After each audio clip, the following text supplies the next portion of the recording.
नमस्कार, स्वागत है आप सभी का एबी स्टार न्यूज में और मैं हूं आपके साथ जुबैर चौधरी।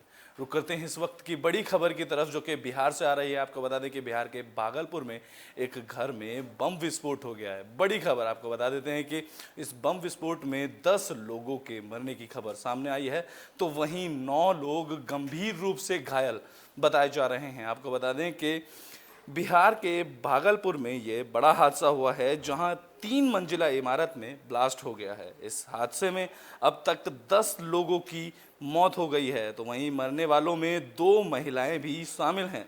हादसे में 9 लोग जख्मी होने की खबर है, तो वहीं पड़ोसियों का आरोप है कि इस मकान में पहले भी बम बनाए जाते थे। बड़ी खबर आपको बता दें कि भागलपुर में जिस इमारत में यह बम धमाका हुआ है, तो वहीं स्थानीय लोगों ने बताया है कि इस मकान में, उस घर में पहले भी बम बनाए जाते थे। भागलपुर जिले के ततारपुर पुलिस थाना क्षेत्र में यह धमाका हुआ। इस घटना में आसपास के 2 से 3 घरों को भी नुकसान पहुंचा है। को बता दें, जिस घर में बम फूटा उसके साथ ही 2 से 3 घर भी इस बम धमाके की चपेट में ध्वस्त हो गए। आपको बता दें कि जिस बिल्डिंग में यह धमाका हुआ वो कोतवाली से सिर्फ 100 मीटर की दूरी पर ही थी। बता दें कि बड़ी खबर आपको ये बता दें, जिस मकान में धमाका हुआ है वहां से 100 मीटर की दूरी पर ही थाना कोतवाली है। आशंका जताई जा रही है कि बम विस्फोट की वजह से यह धमाका हुआ है। धमाके में 3 मंजिला इमारत पूरी तरह से ढह गई है। घटना के बाद मौके पर पुलिस ने अफसर भी पहुंच गए हैं, जहां ढहे हुए मकानों के मलबे को हटाया जा रहा है। मलबे में और लोगों के फंसे होने की आशंका भी जताई जा रही है।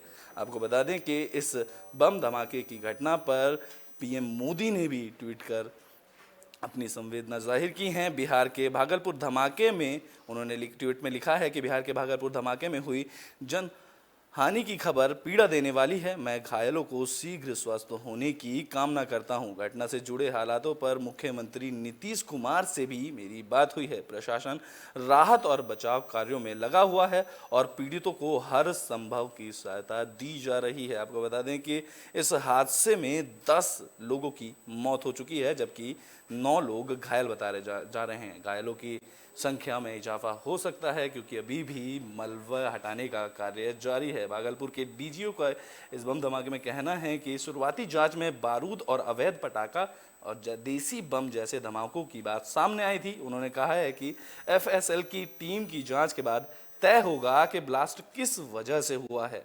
घायलों का भागलपुर के मायागंज अस्पताल में इलाज चल रहा है। मकान के मलबे में लापता लोगों की तलाश की जा रही है।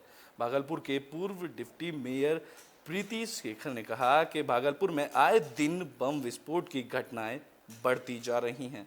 तो वहीं जहां ये बम धमाका हुआ, मौके पर पुलिस और एसएफएल टीम पहुंची, जहां वह जांच कर रही हैं। आपको बता दें कि बम धमाका इतनी तेज था कि इस धमाके की आवाज़ कई किलोमीटर तक सुनाई दी गई।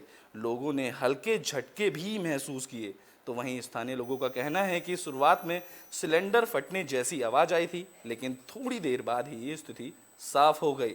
ब्लास्ट में 3 से मकानों को नुकसान पहुंचा है। बता दें कि जिस इमारत में ये ब्लास्ट हुआ उसके साथ ही आसपास की 3 इमारतों को इस धमाके से नुकसान हुआ है। बताया जा रहा है कि जहां धमाका हुआ है वहाँ बारूद का काम होता है। अवैध देसी बम भी बनाए जाते हैं। आतिशबाजी की आड़ में यह कारोबार चलाया जा रहा था। हालांकि पुलिस ने जांच शुरू कर दी है। बताया जा रहा है कि धमाके से कई घरों की खिड़कियों के शीशे भी टूटकर गिर गए थे। जब बम धमाका हुआ उस दौरान आसपास के कई घरों की खिड़कियों के शीशे भी इस धमाके से टूट गए थे।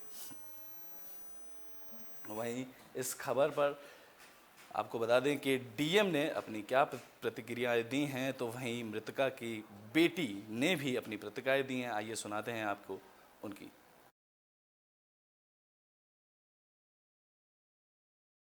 कलकत्ता से आए थे, खाना पीना खा के बस सोए हुए ही थे कि अचानक बहुत तेज आवाज हुआ और सारा घर गिर गया। जो बगल में घर था वो हम लोग के घर के ऊपर गिर गया। मेरे घर के अंदर रूम में पापा सोए हुए थे। पापा खत्म हो गए और मिला दी थी। वो मेरे घर में 30-35 साल से आती थी सोने के लिए, वो भी खत्म हो गई।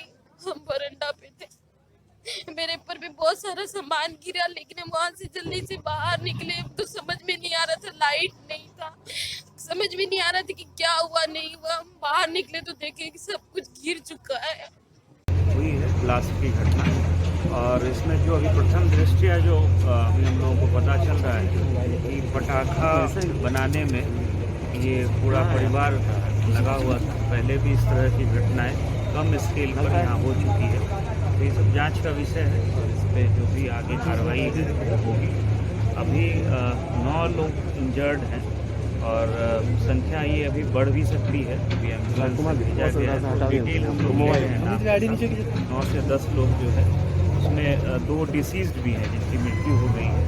इसमें भी जो है जो मृतक है उनकी भी संख्या जो है वो बढ़ सकती है। बड़ी खबर में अभी के लिए बस इतना ही। देश और दुनिया की तमाम खबरों के लिए देखते रहें एबी स्टार न्यूज।